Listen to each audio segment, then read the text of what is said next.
Okay, let's move on because the Trump bashing kind of gets old. Looks like we got us another hit.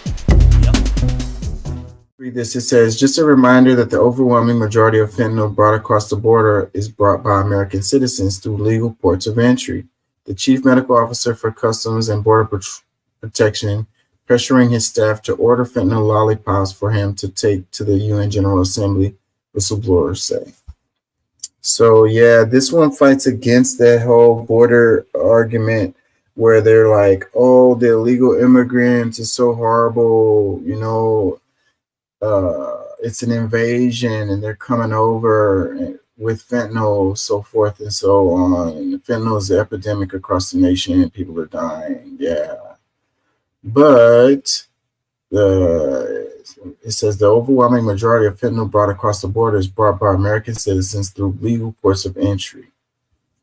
So you can't say that all the fentanyl that's over here is brought by the cartel and the illegal immigrants because it's simply not true.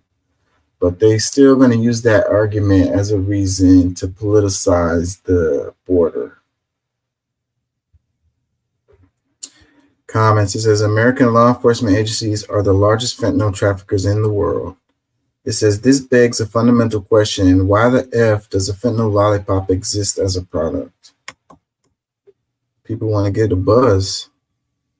Another comment says recently here in Spokane, Washington, there was a batch that was Narcan-proof fentanyl that killed 20 people in just a couple of weeks. My daughter and I were just talking the other day about how suspicious that seemed. Another one, facts. Furthermore, 0.02% comes across the border transported by illegal immigrants. Conversely, 90% comes through legal ports of entry by American citizens. Source, Cato Institute.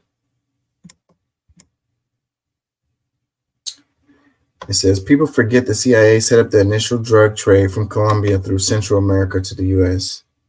Another one, it says, I blinked so hard reading this.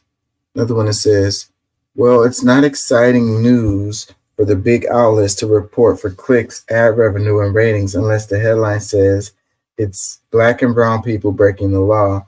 Why do you suppose when the Christian nationalists shoot up a school or, well, anything else, they don't call it domestic terrorism, which it's 100% is? It's more exciting as a headline if outlets can blame anyone else. Another comment, it says, and the largest import busted was brought in the San Jose port by the San Jose Police Union Chief. Another one, following the rights movement, you clamped with your iron fist. Drugs became conveniently available for all the kids, minor drug offenders. Fill your prisons, you don't even flinch. All your taxpaying for your wars against a new non-rich utilizing drugs to pay for secret wars around the world. Drugs are now your global policy. Now you police the globe.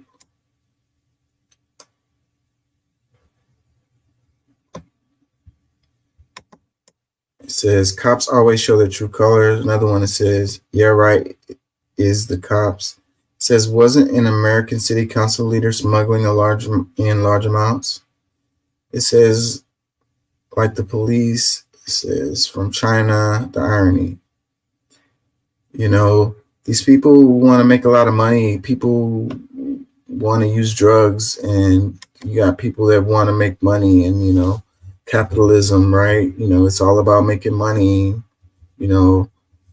profit over people. And then they use the politics of blaming others instead of blaming their greed to want to make money,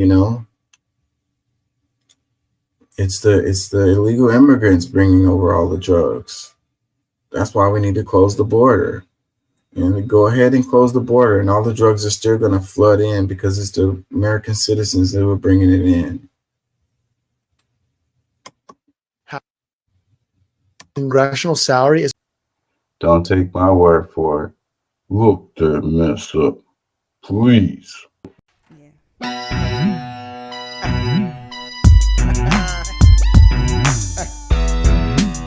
$174,000 a year. all these lawmakers are worth millions of dollars. That's because they often make much more than that in the stock market. I'll give you a perfect example. Senator Mark Wayne Mullen from Oklahoma. His net worth almost quadrupled between 2018 and